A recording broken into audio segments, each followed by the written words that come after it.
नमो भगवते वासुदेवाय। ओम नमो भगवते वासुदेवाय। ओम नमो भगवते वासुदेवाय। नारायणं नमस्कृत्य नरं चैव नरोत्तमं देवीं सरस्वती व्यासं ततो जयमुदीरयेत्। नष्टप्रायेषु अभद्रेषु नित्यं भागवत सेवया भगवती उत्तमा श्लोके भक्तिर्भवति नैष्टिकी। ओम अज्ञानतिमिरान्धस्य ज्ञानाञ्जनशलाकया चक्षुरुन्मीलितं येन तस्मै श्रीगुरुवे नमः। श्रीचैतन्यमनोभीष्टं स्थापितं येन भूतले स्वयं रूपः कदा मह्यं ददाति स्वपदान्तिकं। वन्देऽहं श्रीगुरु श्रीयुतापदकमलं श्रीगुरून् वैष्णवांश्च श्रीरूपं साग्रजातं सहगण रघुनाथान्वितं तं सजीवं साद्वैतं सावधूतं परिजनसहितं कृष्ण चैतन्य देवं श्री राधा कृष्ण पादान् सहगण ललिता श्री विशाखान्वितांश्च। हे कृष्ण करुणा सिंधु दीन बंधु जगतपते गोपेश गोपिका कांता राधा कांत नमोस्तुते। तप्त कांचन गौरांगी राधे वृंदावनेश्वरी वृषभानुसुते देवी प्रणमामि हरिप्रिये। वाञ्छाकल्पतरुभ्यश्च कृपा सिन्धुभ्यैव च पतितानां पावनेभ्यो वैष्णवेभ्यो नमो नमः। जय श्री कृष्ण चैतन्य प्रभो नित्यानंदा श्री अद्वैत गदाधर शिवास आदि गौर भक्त वृंदा। हरे कृष्णा कृष्ण कृष्णा हरे हरे हरे रामा राम राम हरे हरे। हरे कृष्णा कृष्ण कृष्णा हरे हरे हरे रामा राम राम हरे हरे। हरे कृष्णा कृष्ण कृष्णा हरे हरे हरे रामा राम राम हरे हरे। हरे कृष्णा। आप सभी प्यारे प्यारे भक्तों का नित्य भागवत कथा में बहुत बहुत स्वागत है। हम अपने भागवत कथा के बहुत अच्छे चरण में चल रहे हैं। जब ब्रह्मा जी स्वयं भगवान के धाम गोलोक धाम और वैकुंठ धाम के दर्शन कर रहे हैं और उन दर्शनों से वो इतने प्रसन्न हो रहे हैं, इतने प्रसन्नचित्त हो रहे हैं उन दर्शनों से कि उनको इतना आनंद आ रहा है कि उनकी आंखों से अश्रु बह रहे हैं। अभी हम लोग वो श्लोक देखेंगे। बहुत आनंदित हो रहे हैं। तो हमें किस तरह से अनुसरण करना चाहिए, किसका अनुकरण करना चाहिए, किसकी हमें बात समझना चाहिए, सुनना चाहिए और कैसे हमें उसका पालन करना चाहिए, आज ये कुछ हमें श्लोकों में आगे मिलेगा। लेकिन जो वैकुंठ लोक की जो भगवान की जो महिमा है आज उसका गुणगान हो रहा है ना। ब्रह्मा जी क्या देख रहे हैं उसका गुणगान आज हो रहा है। तो आज हमारा पिछली बार हमने स्कंद 2 के अध्याय 9 के 14 श्लोक तक किया था। आज हम स्कंद 2 के अध्याय 9 के 15वें श्लोक से स्टार्ट करेंगे। ठीक है, तो शुरू करते हैं। ददर्श तत्राखिल सात्वतां पतिं श्रियः पतिं यज्ञपतिं जगत्पतिं सुनंदनंद्र प्रबलार्ण आदिभिः स्वपार्षदाग्रैः परिसेवितं विभुम्। कहते हैं ब्रह्मा जी ने वैकुंठ लोक में उन श्री भगवान को देखा जो सारे भक्त समुदाय के स्वामी हैं। उन्होंने जब भगवान को देखा तो क्या महसूस किया, अरे यही तो भगवान है जो सारे भक्तों जितने भक्त हैं उन सब के समुदाय के स्वामी कौन है, ये हमारे भगवान हैं जो उनको दिखे। लक्ष्मी जी के पति के रूप में भगवान उनको दिखे, लक्ष्मी जी के पति के रूप में, है ना। और समस्त यज्ञों के स्वामी तथा ब्रह्मांड के स्वामी। भगवत गीता में भगवान स्वयं बोलते हैं, क्या बोलते हैं यज्ञार्थात कर्मणोऽन्यत्र लोकोऽयं कर्म बंधना, कि भगवान के सिवा यज्ञार्थात कर्मणोऽन्यत्र, मतलब जो यज्ञ है, सारे प्रकार के यज्ञ केवल भगवान विष्णु के लिए ही है और किसी के लिए नहीं है। और जो भी यज्ञ मतलब जो आप कर्म करते हैं वो सब यज्ञ है। सारे कर्म अगर हम भगवान विष्णु के लिए, कृष्ण की प्रसन्नता के लिए करते हैं तो हम कर्म के बंधन से मुक्त हो जाते हैं। कर्म बंधना यज्ञार्थात कर्मणोऽन्यत्र लोकोऽयं कर्म बंधना, ये क्योंकि उनके अलावा जो भी आप कार्य करेंगे वो क्या करेंगे, आपको कर्म के बंधन में बांध देंगे। इधर ब्रह्मा जी क्या देख रहे हैं, जिनको उन्होंने देखा यहाँ पर वो कौन है, कहते हैं समस्त यज्ञों के स्वामी है ना, और लक्ष्मी जी के पति और सारे भक्त समुदाय के स्वामी। ये सब कौन है, ये सब जो है भगवान कृष्ण है, ब्रह्मांड के स्वामी, जो नंद सुनंद प्रबल और आहरण आदि अपने अग्रणी पार्षदों द्वारा सेवित है। देखिए सब, जब भी जो है कोई प्राइम मिनिस्टर होगा या मिनिस्टर्स होंगे, उनके आसपास 4-5 लोग उनकी सेवा के लिए रहते हैं। ऐसे भगवान के पास तो बहुत बड़े पार्षद ग्रुप है, लेकिन उनमें जो मुख्य पार्षद हैं उनके नाम दिए गए हैं नंद सुनंद प्रबल और आरोहण। ये उनके लगातार सेवा करते हैं, उनकी बात मानते हैं। कह सकते हैं जो उनके जैसे पार्षद कौन होता है, उनका सचिव, निजी सचिव, मंत्री, सलाहकार, ये सब पार्षद कहलाते हैं। आप कुछ भी शुरू करते हैं तो आपको सबकी आवश्यकता होती है, ऐसे भगवान को सबकी आवश्यकता होती है। भगवान सब जानते भी अनजान बैठ करके पूछते हैं, अरे बताओ ना मुझे क्या करना चाहिए, है ना। ये भगवान की महानता, गुणवत्ता और उनके कृपा, जो कृपा सिंधु है ना, जो कृपा के सागर है। आप सोचिए भगवान कृपा के सागर हैं और सागर आपसे दूर है कि पास में है। सागर आपसे बहुत दूर है। आपको सागर दिखाई दे रहा है क्या? सागर नहीं दिख रहा, लेकिन क्या दिख रहा है, बादल दिख रहा है। बादल कैसे बनता है, चलिए आज हम थोड़ा विज्ञान की बात कर लेते हैं। बादल कैसे बनता है, जब समुद्र के पानी वाष्पित होता है तो वाष्प इतना बड़ा समुद्र है कि उसका पानी जब वाष्पित होता है तो बादल बनता है। और बादल एक स्थान पर ठहरता नहीं है। आप देखिए बादल क्या है, भ्रमण करता रहता है यहां से वहां। तो भगवान को बोलते हैं कृपा सिंधु, आप तो कृपा के सागर हैं। और बादल क्या है, गुरु है। बादल कौन है, गुरु आपके बादल हैं, जो इस कृपा सिंधु के सारे तत्वों को ले लेता है। आप समुद्र का पानी डायरेक्ट पी नहीं सकते, लेकिन बादल के पानी को गिलास से भर के पी सकते हैं, कुछ नहीं होगा। समुद्र को नहीं पी सकते, यानी उसके तत्वों को गुरु उठा लेता है, कृष्ण तत्व को जानता है और उस कृष्ण तत्व को लेकर के जगह जगह जाकर के डिस्ट्रीब्यूट करता है, कहीं रुकता नहीं है। प्रहलाद महाराज के पास कितनी देर के लिए रुके भगवान, नारद जी गुरु के रूप में? एक बार।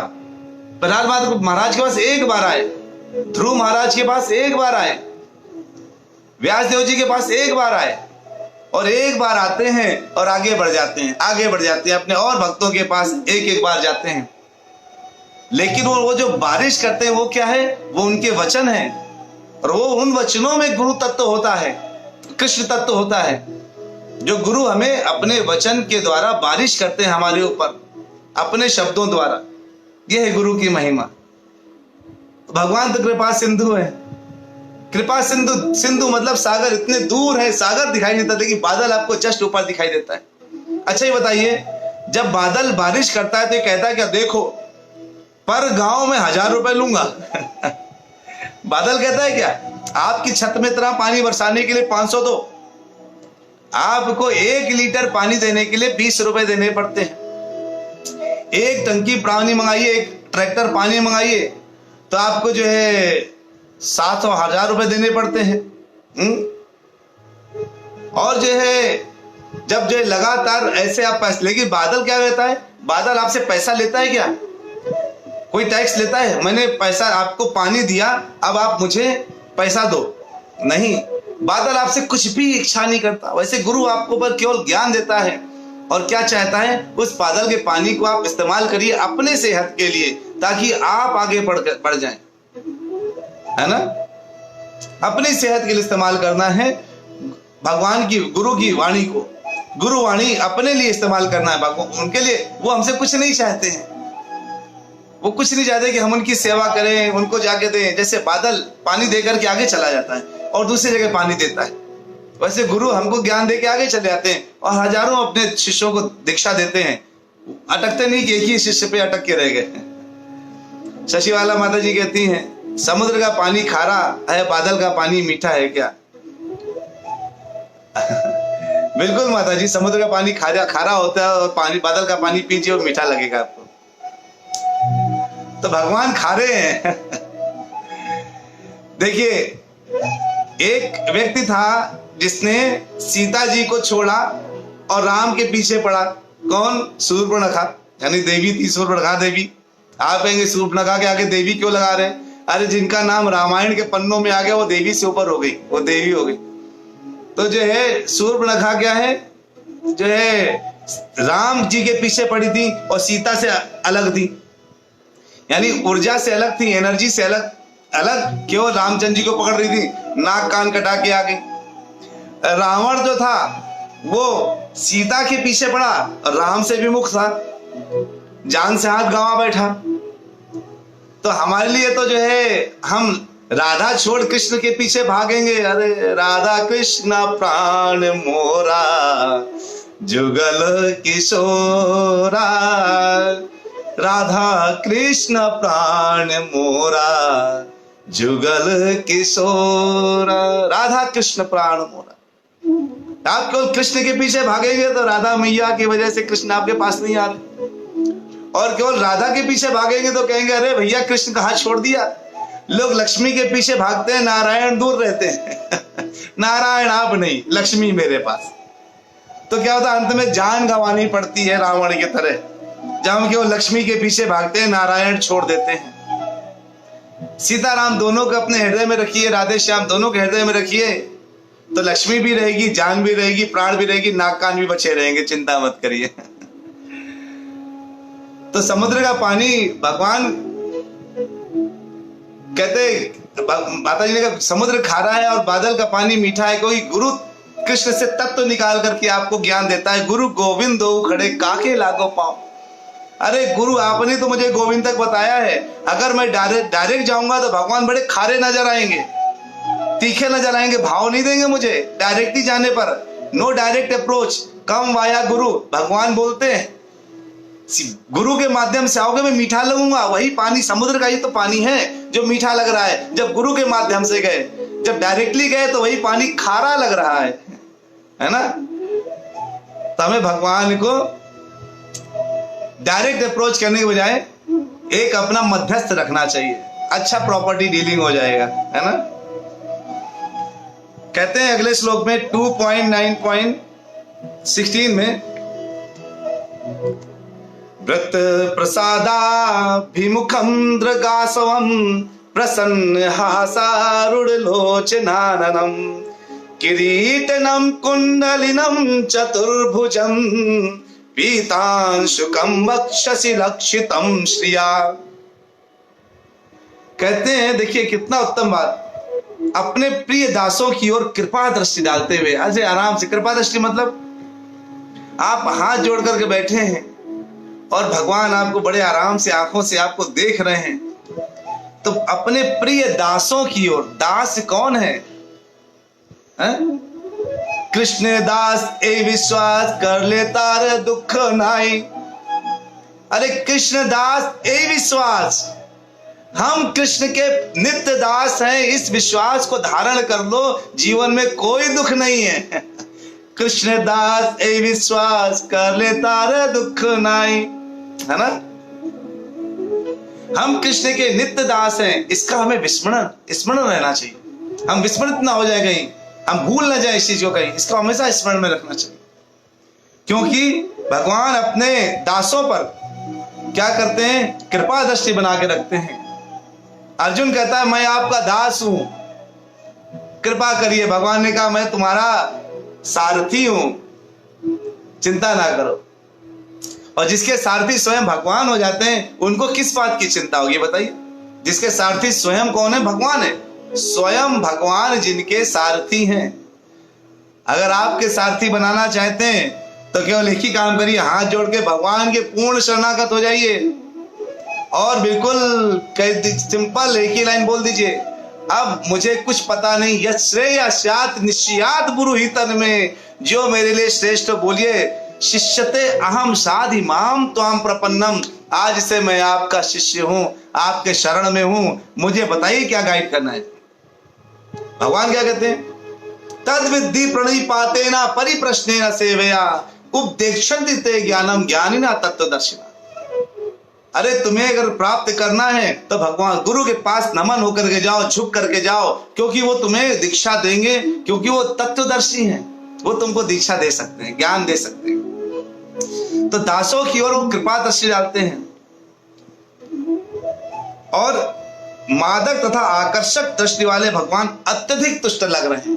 भगवान तो हमेशा संतुष्ट है, उन्हें दुख नहीं, भगवान को कोई दुख लगता ही नहीं, उन्हें क्या दुख होगा? दुख सुख सब तो प्राकृतिक गुणों के अंदर आते हैं, उसके ऊपर नहीं है। आप जब तक जो है प्रकृति के गुणों के नीचे अधीन है, दबे हुए हैं, तब तक ये दुख और सुख होता है।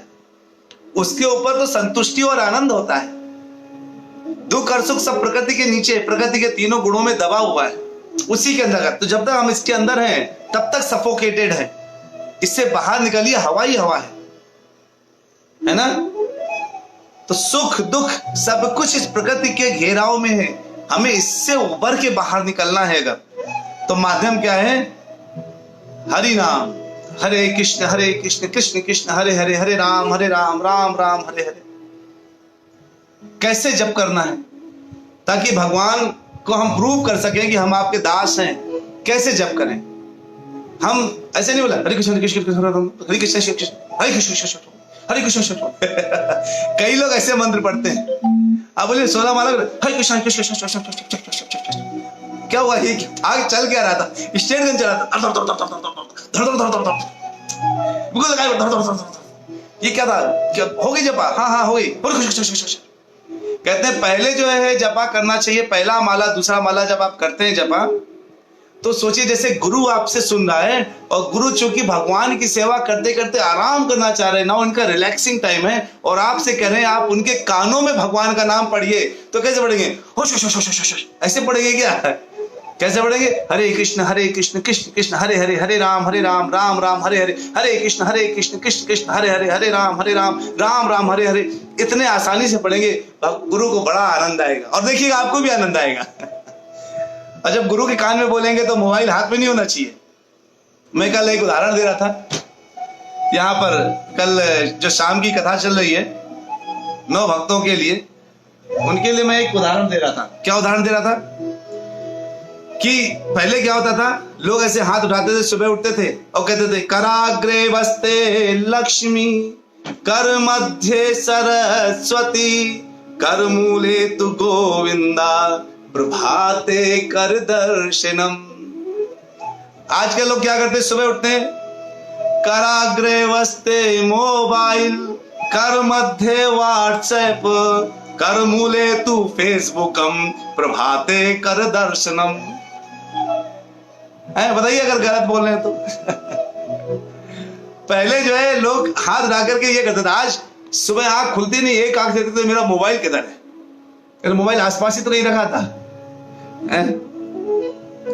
तो जो है बिल्कुल अपना मोबाइल आसपास ढूंढ रहे हैं। अरे मोबाइल का एक आंख से पहले देखा किसी का व्हाट्सएप मैसेज तो नहीं आया है ना, और तब देखा कितना बज गया इसमें, अच्छा 7 बज गया, 7:30 बज गया, 9 बज गया, अरे अब तो जगना चाहिए। और तुरंत फेसबुक अपना स्टेटस, व्हाट्सएप स्टेटस, सारे स्टेटस सुबह चेक करके बैठ जाएंगे। भगवान अत्यंत तुष्ट लग रहे हैं। ब्रह्मा जी जब देख रहे हैं, उनका मुस्कुराता मुख मोहक लाल रंग से सुशोभित है, बहुत ही मोहक है, लाल रंग से सुशोभित है। वो पीले वस्त्र पहने हैं और कानों में कुंडल और सिर में मुकुट धारण किए हैं। भगवान कैसे दिख रहे हैं? कान में कुंडल। तो अगर आपके घर में लड्डू गोपाल है तो उनके कान में कुंडल पहना दीजिए। अगर राधा कृष्ण का विग्रह है तो उनके कान में कुंडल पहना दीजिए, उनको सजाइए, उनको आनंद आएगा। सर में मुकुट पहना दीजिए, घर में अगर आपके लड्डू गोपाल रखे तो कपड़ा वपड़ा पहन के बैठे तो अच्छा लगता है ना। आप कपड़ा पहन के घूम रहे, लड्डू गोपाल ऐसे बैठे। हमने एक दो घरों में, कई घरों में देखा था जहाँ लड्डू गोपाल बैठे, एक लड्डू लेके बैठे, न शरीर में कपड़े हैं न सामने खाना है, वो लड्डू से काम चलाते रहते बेचारे, है ना। और जो है लड्डू से लगातार काम चला रहे हैं। उनसे पूछिए कि अरे आपको जो है क्या क्या चाहिए भगवान, तो बताएं कुछ। उनके सामने कोई पूछता भी नहीं, टाइम भी नहीं है। वो कहते हैं भगवान ने भगवद गीता बोला है नमस्कुरु, हम नमस्कार करके निकल लेते हैं। अरे बहुत कुछ बोला नमस्कुरु के अलावा, उसको भी तो सुनिए, है ना। तो कहते हैं और कानों में कुंडल और सिर में मुकुट धारण किए हुए हैं, उनके 4 हाथ थे और उनका वक्ष लक्ष्मी जी की रेखाकृतियों से चिन्हित था। लक्ष्मी को प्राप्त करने का सबसे बड़ा साधन है भगवान को अपने हृदय में बसा लीजिए। तो उनके पास लक्ष्मी लगातार निवास करती है, तो आपके पास लक्ष्मी की कमी होगी क्या? कोई कमी नहीं। अगर आपने जो है भगवान को हृदय में बसा लिया तो लक्ष्मी जी की कमी नहीं, फिर तो, है ना। हृदय में आने चाहिए भगवान बस। तो कहते हैं कि भगवान के पास क्या दिया गया, पद्म पुराण में क्या बोला गया है, ऐसा जगह जहां पर उसे योग पीठ कहते हैं, जहां साक्षात धर्म, ज्ञान, ऐश्वर्य तथा त्याग भगवान के चरण कमलों में आसीन रहता है, ये प्रभुपाद जी कहते हैं। और कहते हैं वहां पर ऋग्वेद, साम, यजु और अथर्ववेद, ये 4 वेद हैं जो उनको सलाह देने की के लिए उपस्थित रहते हैं। चंड आदि 16 शक्तियों वहां विद्यमान है। चंड तथा कुमुद प्रथम दो द्वारपाल है। तो आप देखिए द्वारपालों के नाम सुनिए। चंड और कुमुद भगवान के पहले 2 द्वारपाल हैं, और बीच के द्वार पर भद्र और सुभद्र हैं द्वारपाल, और अंतिम द्वार में है जय और विजय। जय और विजय जिनको श्राप मिला था, याद करिए, जो लास्ट को चतुष कुमार से, और फिर वो जो है उधर नीचे आकर के वो हिरणाक्ष और हिरण्यकशिपु बने, है ना। तो जो अंतिम द्वार हैं वो किनके हैं? जय और विजय। तो प्रथम जो है, जो प्रथम द्वार है वो है चंड और कुमुद है, उसमें द्वारपाल। जो दूसरे द्वार है भद्र और सुभद्र हैं, और लास्ट में क्या है? लास्ट में सबसे अंत में जय और विजय। फिर कहते कुमुद, कुमुदाक्ष, पुंडरीक, वामन, शंकुकर्ण, सर्वनेत्र, सुमुख आदि ये भी द्वारपाल है। भगवान के बहुत द्वारपाल है। हमें ये नहीं सोचना चाहिए भगवान ने केवल 2 सिक्योरिटी गार्ड रख रखे, इतना पैसा भी नहीं उनके पास, हमारे पास तो 4 हैं। भगवान के पास बहुत द्वारपाल है। भगवान का महल अच्छी तरह सजा हुआ और उपयुक्त द्वारपालों द्वारा रक्षित है ना, और बिल्कुल बहुत सजा हुआ है। तो भगवान का मंदिर घर में पूरा सजा के रखिए। जैसे बैकुंठ में भगवान का घर सजा हुआ है, वैसे ही आप अपना मंदिर पूरा सजा के रखिए, और सजाने में कोई आलस नहीं करना चाहिए। मंदिर मार्ज नादो, गुरु हमारे मंदिर का मार्जन करते हैं, उनको साफ करके रखते हैं और हमें सिखाते हैं। हम जो है, हम गुरु स्वयं साफ करके ये बताते हैं कि देखो जैसे मैं साफ कर रहा हूं वैसे तुमको करना चाहिए। उनके तो इतने भक्त कह सकते हैं सुनो तुम मंदिर साफ कर देना, तुम ये कर देना, मैं जरा अपना जपा करके आता हूं। नहीं, वो खुद ही साफ करने लगते बैठ करके, है ना। फिर अगले श्लोक में कहते हैं कि 2.9.17 में अद्य आसनम आस्थितम परम व्रतम चतुषोडश पंच शक्ति भी युक्तम भगई स्वैरतरत्र चादुर्धवै स्वएव धामन रममाणम ईश्वरम। क्या बोलते हैं कि भगवान अपने सिंहासन पर विराजमान थे। क्या ब्रह्मा जी ने देखा? अपने सिंहासन पर। तो अगर आपके घर में लड्डू गोपाल है तो उनको जमीन में मत रखिए, उनको एक सिंहासन दे दीजिए। राधा कृष्ण है तो उनको सिंहासन में रखिए, उनको बिठाइए ऊपर, है ना। तो कहते हैं भगवान अपने सिंहासन पर विराजमान थे और विभिन्न शक्तियों से, जैसे 4, 16, 5 और 6 प्राकृतिक ऐश्वर्यों के साथ अन्य छोटी एवं क्षणिक शक्तियों से घिरे हुए थे। अब आपको मन में आएगा ये शक्तियां कौन कौन सी हैं, 4 शक्ति कौन सी है ना, ये सब शक्तियां कौन सी हैं, तो ये आप सुन लीजिए। कहते हैं भगवान कौन है? सबसे ज्यादा ऐश्वर्यशाली, सबसे ज्यादा ऐश्वर्य अगर किसी में तो भगवान में है। सर्वशक्तिमान है, सर्वधनी है, सर्व प्रसिद्धि है, सर्वाधिक सुंदर है, सर्वज्ञानी है, और उसके साथ साथ बड़े त्यागी भी हैं। भगवान में सब गुण मिलते हैं, इन सब के साथ साथ भगवान बड़े त्यागी भी हैं। किसी एक व्यक्ति में एक गुण आ जाए तो उसके अंदर अहंकार भर जाता है, और लेकिन भगवान के अंदर सब कुछ है, पूर्णतया है, पूर्ण है, हर तरह से है, और लेकिन उनमें क्या है, पूर्ण त्याग भी है। इतना भयंकर त्याग, इतना अच्छा त्याग उनमें है कि वो हर चीज को लिप्त नहीं होते। कहते ना, मैं लिप्त नहीं हूं, मैंने बनाया है और मैं छोड़ सकता हूं। वो लिप्त नहीं, निर्लिप्त है। तो जो चार शक्तियां हैं वो क्या है, प्रकृति, पुरुष, महातत्व के सिद्धांत और अहंकार। इन चार शक्तियों से वो घिरे रहते हैं। अहंकार कौन सा वाला अहंकार?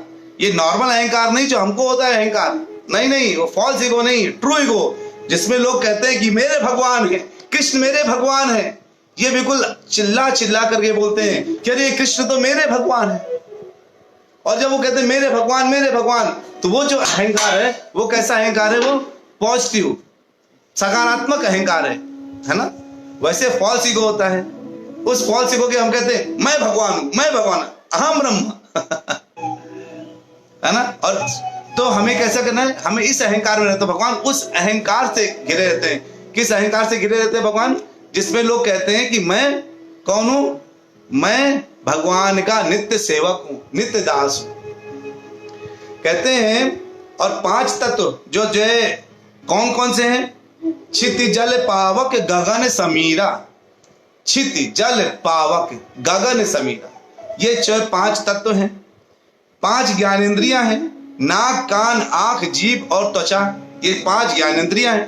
और पांच कर्मेंद्रियां हैं, हाथ, पांव, पेट, मल त्याग इंद्रियां, मूत्र तथा जनेंद्रियां।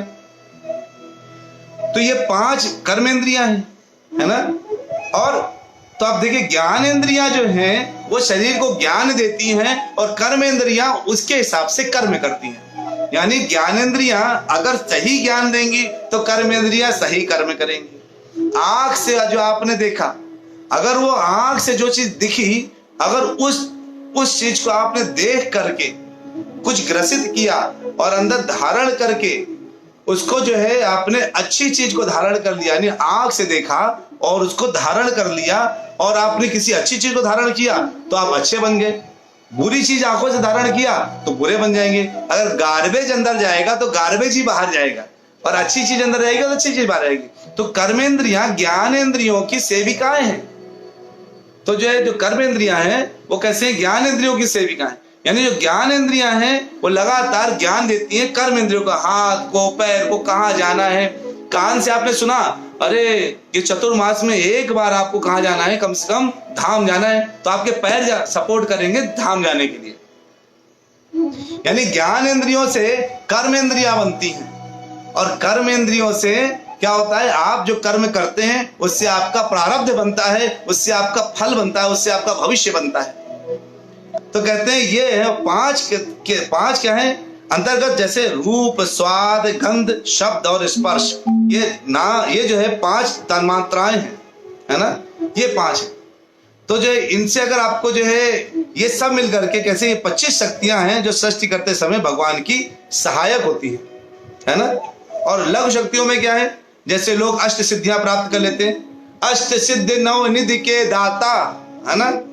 भगवान जब ब्रह्म कहते हैं ना हनुमान जी के लिए, अष्ट सिद्ध नव निधि के दाता। जो अष्ट सिद्धियां हैं ये छोटी छोटी शक्तियां कहलाती हैं जो भगवान की को करती हैं, सेवा करती हैं। तो सब सारी शक्तियां मिलकर भगवान की सेवा में लिप्त रहते हैं, है ना। तो जो है अब आप सोचिए कि सबसे ज्यादा कहते हैं प्रवाजिस में परमेश्वर अपनी शक्ति से ही किसी भी योगी से कहीं अधिक शक्तिमान है। तो कोई योगी कितना भी मेहनत कर ले, जैसे कुछ लोग ना बहुत एग्जाम पढ़ाई करने के बाद भी टॉपर नहीं बन पाते, और कुछ लोग थोड़ा पढ़ के भी टॉपर बन जाते हैं। भगवान को इधर कुछ पढ़ने की जरूरत नहीं है योगी बनने के लिए, साधु बनने के लिए, वो तो केवल अपनी शक्तियों द्वारा ही सबसे ऊपर है। तो कोई योगी सोचे कि मैं पूरी मेहनत करके, बहुत प्रयास करके मैं भगवान बन सकता हूं, अरे उसने गलत सोच लिया, उसके विचार गलत हो गए, उसकी धारणाएं गलत हो गई। वो बिल्कुल, इसका मतलब वो फॉल्स ईगो में आके जम गया। इसका मतलब है कि वो बिल्कुल गलत रास्ते में चला गया, है ना। तो हमारा मेन उद्देश्य क्या होना चाहिए? सबसे पहला उद्देश्य कि हम समझें कि मैं कौन हूं, मैं भगवान का नित्य दास हूं। नित्य दास, यही विश्वास। आपको केवल एक ही चीज विश्वास करनी है कि मैं भगवान का नित्य दास हूं। अगर मैं भगवान का नित्य दास नहीं होता तो मैं कौन हूं? मैं किसी और का दास हूं। आप किसी ना किसी के तो सेवक रहेंगे, ये तो गारंटी है। आप सोचिए, आप सुबह से शाम तक किसकी किसकी सेवा करते हैं, ये विचार करके देखिए। आप किसी ना किसी की तो सेवा करते हैं, ऐसा नहीं हो सकता आप सबकी सेवा ना करें। किसी ना किसी की सेवा पक्का करेंगे। जब कोई सेवा के लिए नहीं मिलेगा तो कुत्ता बिल्ली रख लेंगे सेवा करने के लिए, नहीं तो बच्चे पति तो बाई डिफॉल्ट भगवान की दया से मिल ही जाते हैं सेवा करने के लिए, या पत्नी और बच्चे मिल जाते हैं, ऑफिस के मैनेजर्स मिल जाते हैं सेवा करने के लिए, और हम उनको प्रसन्न करने के लिए सब कुछ करने की कोशिश करते हैं। जब हम मैनेजर को प्रसन्न करने के लिए सब कुछ करते हैं तो भगवान तो सबके मैनेजर हैं, हमें उनको प्रसन्न करना चाहिए। प्रभुपाद जी सबके मैनेजर हैं, जितने वैष्णव उनके मैनेजर। प्रभुपाद जी जब व्यास गद्दी में बैठते थे तो सुखदेव गोस्वामी लगते थे, और जब मैनेजमेंट में आते थे तो बिल्कुल यमराज लगते थे। मुझे एक काम 2 दिन में चाहिए, बस। एक प्रभु जी से पूछा, अच्छा बताइए ये काम कितने दिनों में होगा? चैतन्य चरितामृत कितने दिनों में छप जाएगी? कहते हैं 1 साल में छप जाएगी। कहते हैं आई वॉन्ट इन 2 days, तो 2 months, कुछ भी करो। वो सब बेचारे जो है वही सोए जो है, और वही सोकर दिन रात लग करके उन्होंने 2 महीने के अंदर चैतन्य चरितामृत निकाले। प्रभुपाद जी तो ये है, हमको सेवा में ये नहीं बोलो ना कैसे हो जाएगी 2 महीने, पागलपंती की बात करते हैं। आप कैसे गुरु हैं? आपको पता नहीं हमारा भी कुछ आराम का समय है कि नहीं है? नहीं, गुरु ने बोल दिया तो बस हथिया लीजिए, है ना। चित्ते ते करिया एक, भगवान गुरु ने बोल दिया उसको चित्त में धारण कर लीजिए और ऐसे अकॉर्डिंगली कर्म करिए। अगर आपने जो है बस गुरु की बातों को, हाँ गुरु आप मेरे गुरु हैं, नहीं मैं आपको शिक्षा गुरु मानते हैं, नहीं हम आपको दीक्षा गुरु मानते हैं, गुरु बोले ठीक है अच्छा आप ऐसा काम करिए, बस वो काम नहीं करेंगे, मानते हैं आपको बस ऐसा करने से कोई फायदा नहीं होगा, कोई लाभ नहीं होगा। या तो आप मान लीजिए या तो आप उनका, तो बस मानने भर से कुछ नहीं मिलने वाला। आप मेरे पिताजी हैं, अच्छा बेटा पानी दे दो, वो नहीं मिलेगा। आप मेरे पिताजी में मानता हूं, बस पानी मत मांगिए। खाना दे दो, खाना मत मांगिए, बस आप मेरे पिताजी, इतना मैं जानता हूं। उसका कोई फायदा है क्या? कोई फायदा नहीं, मानने मात्र से कोई फायदा नहीं है ना। तो आज हमने बहुत अच्छे विषय में चर्चा करी, भगवान किस तरह से जो है दिख रहे हैं, कैसे लग रहे हैं, और कितने उत्तम उनके दर्शन ब्रह्मा जी कर रहे हैं, और ब्रह्मा जी की आंखों से हम लोग भी दर्शन कर रहे हैं, है ना। अब ब्रह्मा जी का जब उन्होंने देखा तो उनमें क्या परिवर्तन अंदर आया, हृदय उनका क्या हो गया, वो कल पढ़ेंगे, सुनेंगे हम लोग। उनके हृदय में क्या क्या परिवर्तन आए और क्या हुआ था वो सुनेंगे, ठीक है। चलिए तो आज हम लोग अलविराम लेते हैं और मिलेंगे फिर से कल से। इतना सब श्रवण के बाद ब्रह्मा जी में क्या परिवर्तन आया, तो हमें वो परिवर्तन आया कि नहीं आया, वो चीजें देखने को मिल रही कि नहीं मिल रही हमारे अंदर, वो हम लोग देखेंगे। वांछा कल्पतरुभ्यश्च कृपा सिंधुभ्यैव च पतितानां पावनेभ्यो वैष्णवेभ्यो नमो नमः। हरे कृष्णा कृष्ण कृष्णा हरे हरे, हरे रामा राम राम हरे हरे। हरि बोल। चलिए शाम को कथा में, जिनको अगर आप अपने फैमिली मेंबर्स को बोल सकें, जो शाम को जो है 7 बजे से जो कथा हो रही है, फेसबुक पे कल हमने पोस्ट किया था, माता जी ने पोस्ट किया था, आप देखिए उसमें लिंक वगैरह सब दिया गया है। आप हिंदी की कथाएं उसमें जब आप क्लिक करेंगे तो सीधे हिंदी कथा में आ जाएंगे। शाम को 7 बजे से 8 बजे 8:30 बजे तक रहता है। चलिए बहुत बहुत धन्यवाद, मिलते हैं ब्रेक के बाद।